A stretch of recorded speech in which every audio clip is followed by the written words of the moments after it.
Alright, my name's Tyler. We're going to be making the chili crisp, but this is going to be the slow infusion method. We do the slower infusion method whenever we're using the chili crisp that has any kind of herb powders or just regular herbs, like with our Italian chili crisp.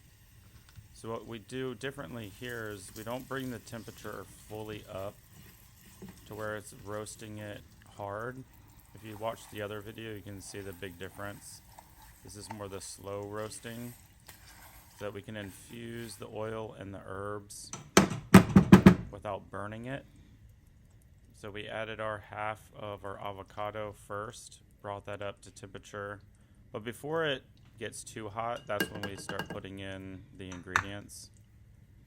And then I put in the rest of the avocado. So it's 1/3 avocado, 1/3 olive oil. So now we're going to stir it up.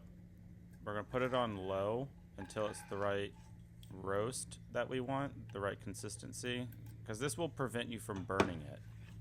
Because the whole thing is, you can always heat it up more. Like if you feel that you under roasted it, you can always put it right back on the stove.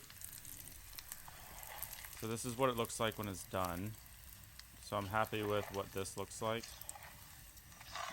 So I'm pretty much going to stop the temperature and I'll just let this sit and cool down. And then I'll add a teaspoon of maple to give it a little bit of a sweetness to it.